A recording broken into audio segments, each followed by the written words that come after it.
교회에서 이 설교를 또 듣고 계시는 우리 많은 성도님들, 이 설교를 잘 들으시고 이번 기회 놓치지 마시고 나의 믿음은 어떠한 믿음인가, 나의 믿음의 단계는 어느 단계의 믿음인가를 꼭 이번 기회에 확인해 보시는 그러한 기회가 됐으면 참 좋겠습니다. 누차 여러분들에게 말씀을 드렸지만 우리는 믿음 생활 바로 하려면 하나님의 말씀을 바로 알아야 됩니다. 바로 알지 못하면 바로 믿음 생활을 할 수가 없어요.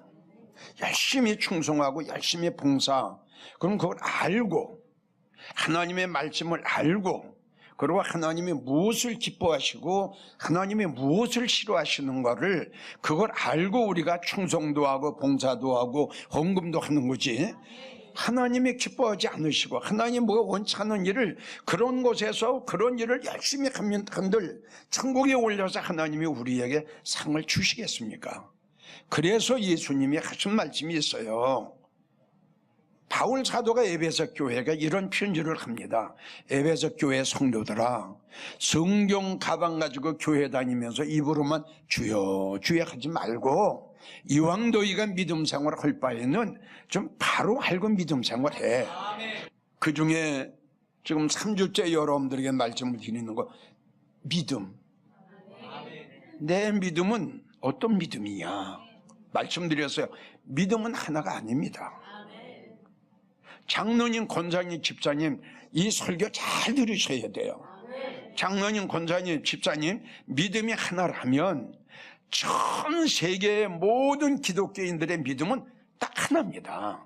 잘 믿고 못 믿고가 없죠. 그럼 성경에 알곡 쭉정이도 없고요, 양과 염소도 없습니다. 일하는 데도 상도 없고요, 천국 가면은 믿음 생활 잘한 성도나 엉망으로 하는 성도나 천국 가면 다 똑같이 삽니다. 이거 되겠어요? 주님 뭐라고 그러셨어요? 각각 자기가 일한 대로 천국에 가서 상을 받게 될 것이다 그랬거든요. 지금 오늘도 주일날인데 주일을 성소를 못 지키는 성도가 있거든요. 이거는 뭡니까? 믿음에 따랐습니다.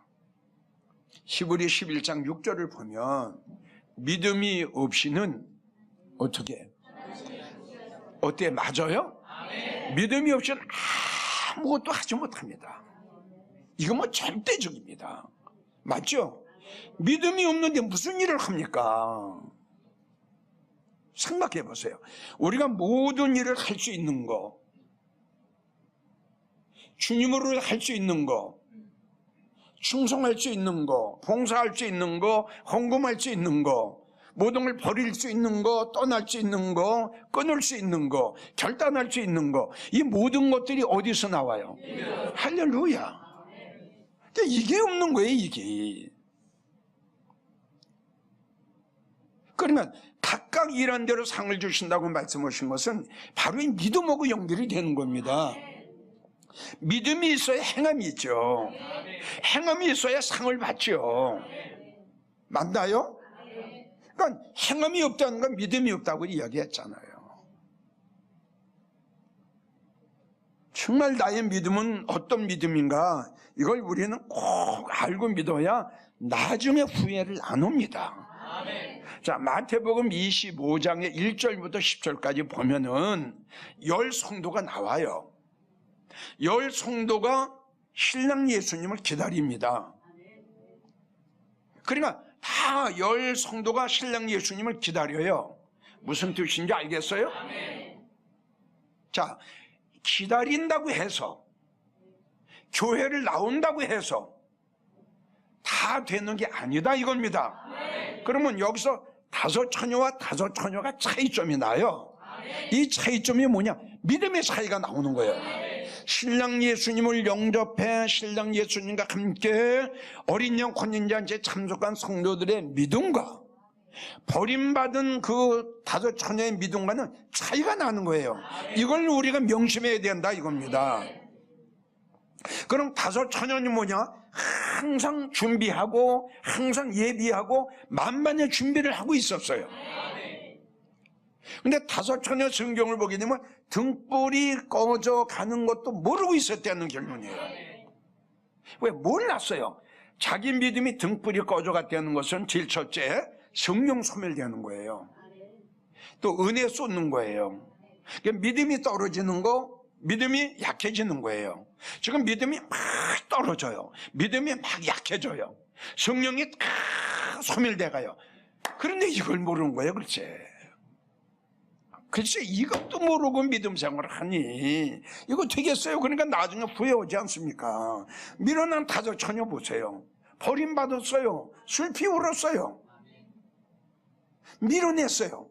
그러니까 이 밀어난 다섯 처녀는 내가 생각할 땐 그렇게 생각해. 제일 교만했다. 교만했어요. 그러니까 교만한 자의 특징이 뭐냐 그러면 깨닫지 못합니다. 그러니까 깨닫지 못한다는 건 뭐냐? 밀어납니다. 아멘이에요? 밀어낸 사람은 착각을 합니다. 갈라디아 6장 3절 잘 믿지도 못하면서 믿음이 없으면서도 믿음이 있는 걸로 착각한다 이거죠. 오늘 이 자리에 나온 여러분들 중에 이러한 성도가 없기를 바랍니다. 교만했어요. 잘 믿지도 못하면 잘 믿는 걸로 착각했어요. 여러분 교만하지 마세요. 여기도 있을는지도 몰라요. 다시 교만하다는 건 이렇게 이걸 가지고 생각하면 안 돼요. 지금 이야기했죠? 교만한 자의 특징은 뭐예요? 깨닫지 못하는 거예요. 왜 깨닫지 못해요? 잘 믿지도 못하면서 그렇죠. 이렇게 생각하니까 나는 성령이 소멸됐어요. 근데 성령 충만해야 되는 그래서 패망은 되는 거야. 그래서 이 시간 다시 한번 여러분들에게 강조하고 싶은 것은 영광제일교회 성도들도 내 믿음은 어느 단계의 믿음인가를 한번 확인해보는 시간 됐으면 좋겠어요. 자, 지난번에 야고보 2장 17절부터 나오는 영혼 없는 몸이 죽은 것 같이 행함이 없는 믿음은 죽은 믿음이다. 행함이 없는 믿음은 헛거다. 행함이 없는 믿음은 너에게 아무 유익이 없다. 이걸 제일 첫 번째 내가 여러분들에게 소개를 했을 거예요. 그럼 전국에서 이 설교를 들으시는 성도님들, 우리가 행함이라는 게 많습니다. 하나님 말씀대로 우리가 사는 게 결론적으로 행함이 있는 건데 나는 여러분들에게 그전부터 강조한 게 있어요. 뭐냐? 제일 첫째 행함을 나눈 여러분들에게 이걸 권면하고 싶고 말씀드리고 싶어요. 예배 생활 잘하세요. 어떤 일이 이건 내 말이 아니라 구약에도 노아가 방주에서 내리자마자 단을 쌓고 여호와를 찬양했어요. 야곱도 마찬가지예요. 아브라함도 마찬가지예요. 아멘이에요? 모든 믿음의 사람들을 보면은 중심이 뭐냐? 예배 생활이 중심이었습니다. 이렇게 하나님은 예배를 굉장히 좋아하시는데 일주일에 한 번 예배를 이걸 하나님 앞에 드리지 못한다면 하나님이 얼마나 섭섭하게 생각하시겠어요. 난 여러분들에게 전국에서 설교를 듣고 계시는 성도들에게 물론 우리가 행하는 건 전도도 해야 되고 기도도 해야 되고 많지요. 그 중에 다 제쳐놓고 제일 첫째 여러분들 행함에 대해서 목사님 뭘 행할까요? 나에게 묻는다면 나는 헌금도 충성도 봉사도 그건 당연히 한 걸로 치고 예배만큼은 마땅히 해야 된다. 제일 첫 번째 여러분들에게 권면하고 제일 첫 번째 여러분들에게 강력하게 말하고 싶은 것은 예배 생활 철두철미하게 해라. 이것이 지금 한국교회 없어지잖아요. 두 번째 여러분들에게 소개는 무슨 소개했죠? 믿음은 믿음인데 믿음이 적어요. 통장에 돈은 많은데 재산은 많이 가지고 있는데 왜 하나님 앞에 11조 못하고 왜 감사한 건 못하고 왜 교회 일하는데 복음 증거하는데 왜 헌금 하나 못합니까? 왜 못해요? 그렇죠. 11조를 할 만한 믿음이 없는 거예요. 자, 이 시간 세 번째 소개네요. 믿음은 믿음인데 연약한 믿음이 나와요. 로마서 14장 1절을 보면 믿음이 연약한 성도들이 나와요. 믿음은 믿음인데 믿음이 아주 약해요. 그러니까 믿음이 연약한 성도들의 믿음 생활은 어떻게 되느냐? 평상시에는 믿음 생활 잘해요. 잘 들어요? 평상시에는 믿음 생활 잘해요. 그리고 평상시에는 뭐가 좀 믿음이 있는 것 같아요. 믿음이 있는 것 같은데 이 성도에게 환난이 닥치고 문제가 있고 시험이 있고 가정의 문제, 물질의 문제, 남편의 문제, 자녀의 문제, 어떤 문제가 생기면 실망하고 낙심하고 용기를 잃고 교회를 안 나와요. 그러니까 우리가 살아가는 가정 속에는 어려운 문제가 많이 있지요. 힘든 일이 많이 있죠. 이런 어려운 일이 닥칠 때에 이걸 이길 수 있는 건 뭐예요? 믿음인데 이 핍박이 왔어요. 남편의 핍박이 와요. 주위 사람들의 핍박이 와요. 멸시가 와요. 천대가 와요. 조롱이 와요. 환난이 와요. 연단이 와요. 어려운 문제가 많이 와요. 이럴 적에 믿음이 있으면 이걸 다 물리칩니다. 쫙쫙 다 물리쳐요. 아멘? 그래 아까 잠깐 이야기했죠. 다니엘 보세요. 물리쳤어요. 세 친구 보세요. 왕이요. 이랬어요. 왕이요. 그것이 어디서 나왔어요? 할렐루야. 믿음에서 나온 거예요. 믿음에서.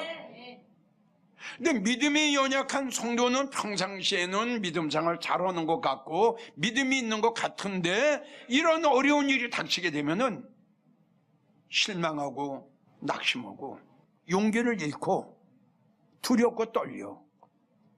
교회 안 나와요. 너 교회 나오면 죽어? 이제 다음 주일에 교회 나오면 나하고 끝나는 줄 알아? 뭐 어떡할 거냐 이거지. 이게 문제가 되는 거야 이게. 근데 여러분들 꼭 이걸 아셔야 돼요. 그때는 내가 두렵고 그때는 내가 무서운 것 같고 그때는 내가 근심 걱정이 되지만 그것을 이길 수 있는 믿음이 되면 그런 일을 당했을 때에 이걸 이길 수 있는 믿음을 달라고 하나님 앞에 기도를 하면 여기서 역사가 일어나는 거예요. 그러면 계속 그런 사람한테 줘요. 아멘? 무슨 말인지 알겠어요? 근데 내가 그것을 이기고 나면 그걸 뿌리치고 나면은 나를 핍박했던 자들이 반대 현상이 일어나요. 반대 현상이 뭐예요? 어느 날 그렇게 핍박했던 핍박자가 나도 예배당 한번 나갈까? 그거는 내가 하는 게 아니라 내가 가지고 있는 믿음을 통해서 그런 역사가 일어난다 이거죠. 내가 그런 이야기를 했어요. 하나님의 역사, 하나님의 기적, 하나님의 이적, 하나님의 놀라운 그런 일들은 어디서 나온다? 믿음에서 나오는 거예요. 여기서 기적이 일어나는 거예요. 여기서 이적이 일어나는 거예요. 과학으로도 의학으로도 어떤 것도 해결할 수 없는 거 여기 믿음에서 일어나는 거예요. 그러니까 믿음이 없으면, 그러니까 성경을 보게 되면은 아브라함이 이삭을 데리고 모리아 산에 갈 적에는 이삭 죽이려고 했어요. 맞죠? 왜? 번제, 피를 내야 되거든요. 그러니까 아브라함은 이삭을 데리고 모리아 산에 갈 적에 이삭을 살아서 데리고 나올 건 0.1% 생각은 못했습니다. 안 했습니다. 아멘. 그냥 이삭을 하나님 앞에 바치려고 마음에 결단하고 올라갔던 거예요. 그런데 여기서 우리 하나님께서 아브라함의 믿음을 보신 거예요. 무슨 말인지 알죠? 여러분들도 믿음 생활을 하다 보면 이럴 때가 있어요. 이걸 가지고 성경에는 하나님께서 우리를 시험하시는 겁니다. 믿음이 있나 믿음이 없나, 나를 사랑하는가 사랑하지 않는가, 이 여부를 물으신다고 그랬어요. 아멘. 여기 합격을 하면 역사가 일어나는 거예요. 바벨탑이 무너지고 여리고성이 무너지고 강박했던 바로의 왕이 무너지듯이 나를 멸시하고 천대하고 핍박했던 그 어떤 핍박자도 우리 하나님께서 그의 생각과 그의 마음을 확 무너뜨린다는 거, 이거 어디서 나오냐? 믿음에서 나온다 이겁니다. 근데 믿음이 연약한 자는 이런 핍박이 오면 교회 안 나와요. 두렵고 떨리고 교회 안 나와요. 그리고 교회하고 멀어져요. 그 이유는 이걸 이기고 이걸 극복해야 될 텐데, 이걸 이기고 극복할 수 있는 그런 강하고 담대한 그 믿음이 없었던 거예요. 그러니까 정말 한국교회 성도들의 숫자가 자꾸 줄어가는데, 왜 그 성도들의 숫자가 줄어갈까? 내가 생각할 적엔 한국교회 성도들이 정말 겉으로 볼 적엔 믿음생활 잘하는 것 같아요. 정말 겉으로 볼 적엔 참 잘하는 것 같아요. 그런데 지금 이야기한 대로 실질적으로 이런 어려운 문제가 닥치면 다 교회를 떠나게 돼요. 그래서 물론 말씀이 없어서 성도들이 떠나는 가난한 성도도 있지만, 세상을 버리지 못하고 세상을 이기지 못하고 어려운 일을 이기지 못하고 그리고 교회를 떠나고 주님을 떠나는 성도들이 우리 한국교회는 굉장히 지금 많아요. 이게 참 불행해지는 거예요. 잘 이해가 갑니까? 그래서 시편 62편 3절을 보면 마지막 때에 이렇게 많이 담이 넘어지듯이 넘어지는 담과 흔들리는 울타리, 바람만 불어도 막 넘어지고 바람만 불어도 막 울타리가 흔들려 버려요. 이사야 7장 2절을 보게 되면 바람에 흔들리는 갈대와 같다. 바람은 뭐냐 그러면 환난이에요. 바람은 뭐냐 그러면 어려운 문제예요. 어려운 문제가 닥치니까 막 흔들리는 거예요.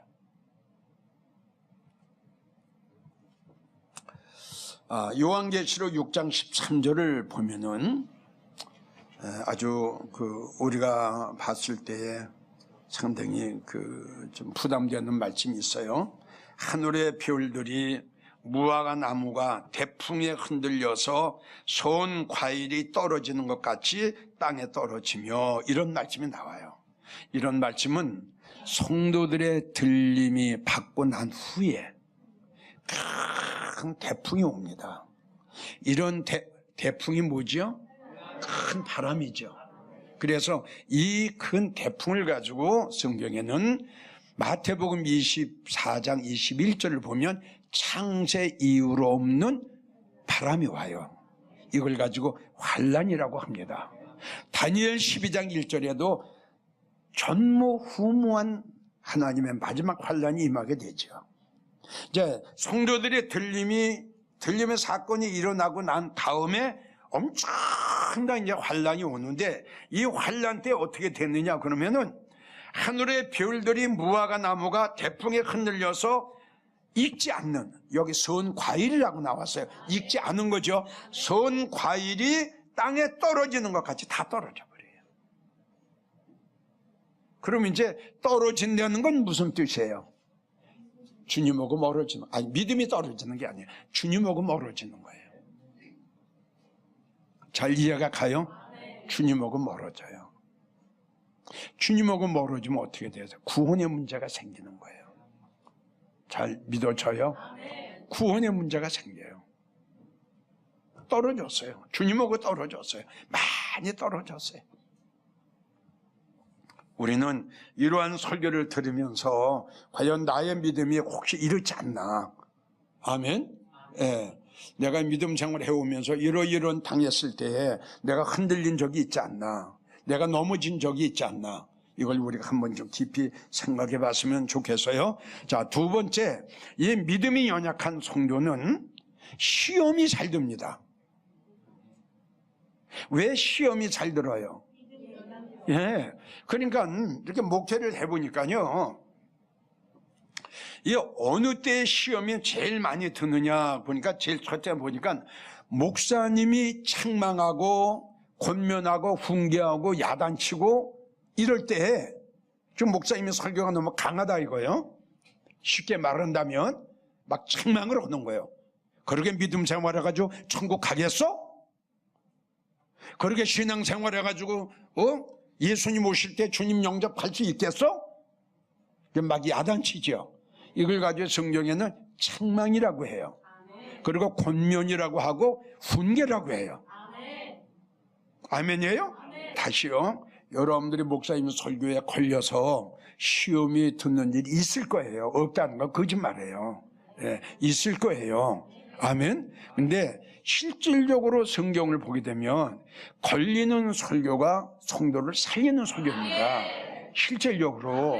왜냐 그러면 지혜자의 설교는 예, 그러니까 찔리니까 아프죠. 그러니까 이런 말씀이 나와요. 성문에서 뭐 기억나는 분? 뭘 싫어한다? 그리고 책망하는 자를 싫어해요. 지금 방금 전에 이야기한 게 그거예요. 그래서 성경을 보게 되면 책망은 생명이다. 이런 말씀이 있어요. 시험이 안 될 수는 없다. 단 들었을 경우에는 어떻게 해야 되느냐? 이게 중요해요. 바로 털어버려라. 바로 털어버려라. 아멘. 시험 들어서 교회 나오기 싫어. 교회 나오도 은혜가 안 돼. 그럼 자꾸 멀어지면 주님과 멀어지게 되는 거죠. 그래서 이 믿음이 연약하고 시험이 잘 들고 그리고 목사님 설교에 그 잘 걸린다는 뜻은 뭐냐 그러면 그 믿음이 연약하다는 뜻은 영적 어린 나이라는 거예요. 영적 어린 나이. 우리가 잘 아는 시브리 5장 12절을 보면 때가 오래므로 마땅히 선생이 되어야 될 텐데 누구에게 말씀을 배워야 할 것이니 말씀의 초보가 무엇인지 너희는 젖이나 먹고 단단한 식물은 못 먹을 자가 되었나니 젖을 먹는 자마다 어린 나이다. 이렇게. 난 믿음이 어리니까 이걸 이길 수 있는 힘이 없는 거죠. 믿음이 약하니까 바람이 불면 막 흔들리고 넘어질 수밖에 없죠. 믿음이 연약해요. 이거는 영적으로 어린 아이였다. 자, 이제 결론을 맺습니다. 전국에서 이 설교를 들으시는 우리 장로님, 권사님, 집사님들, 아까도 제가 여러분들에게 부탁을 드렸어요. 우리가 나중에 후회하지 않으려면, 정말 나중에 후회하지 않으려면 성경을 보게 되면은 아주 그 불행해진 사람들이 많이 나와요, 성경에. 그분들을 거의 다 이렇게 우리가 검색을 이렇게 하고 검사를 해보면 자기를 바라보지 못했어요. 자기의 믿음을 점검해 보지 않았어요. 자기를 확인해 보지 않았다는 거예요. 그러니까 아까 이야기한 대로 잘 믿지도 못하면서 이만하면 됐지, 이거예요. 잘 믿지도 못하면서 아까 말한 대로 선 과일이 나오죠. 읽지를 않았어요. 나무에 붙어 있긴 붙어 있어요. 교회에 나오긴 나와요. 근데 과일이 익어야 상품이 되죠. 근데 익질 않았어요. 생둥이에요, 생둥이. 이게 선과일이 뭐냐 그러면 생과일에 익질 않았어요. 아멘? 그러면 태풍이 부니까, 바람이 부니까 다 떨어져 버리는 거예요. 그러니까 내가 모든 성도들에게 부탁하는 것은 내가 선과일이 아닌지, 아멘? 내가 지금 잘 익어가고 있는지, 내 믿음이 지금 자라고 있는지, 이걸 확인해 보자는 거다 이겁니다. 확인해 보면은 자기의 믿음이 드러나요. 그러면 그 성도는 살 수 있는 거예요. 그래서 호세아 4장 14절을 보면 깨닫지 못하는 성도는 결론이 좋지 않게 기록이 되어 있고요. 그리고 데살로니가 후서 1장 3절을 보면 너희 믿음이 더욱 자라기를 원한다 그랬어요. 그러니까 우리의 믿음이 자꾸 자라야 돼요. 그러니까 여러분들의 믿음을 자라게 하는 건 뭡니까? 말씀 하나밖에 없어요. 나무가 자라는 건 물이에요. 우리의 믿음이 자라고 우리의 믿음이 성장하는 건 하나님의 말씀밖에 없습니다. 결론을 맺습니다. 나의 믿음은 어떤 믿음인가를 꼭 확인해 보시고 우리 예수님 오실 때에 주님과 함께 하나님이 준비하시고 예배해 놓으신 어린 양 혼인잔치에 다 들어가는 성도들이 되시기를 주의 이름으로 간곡하게 부탁합니다.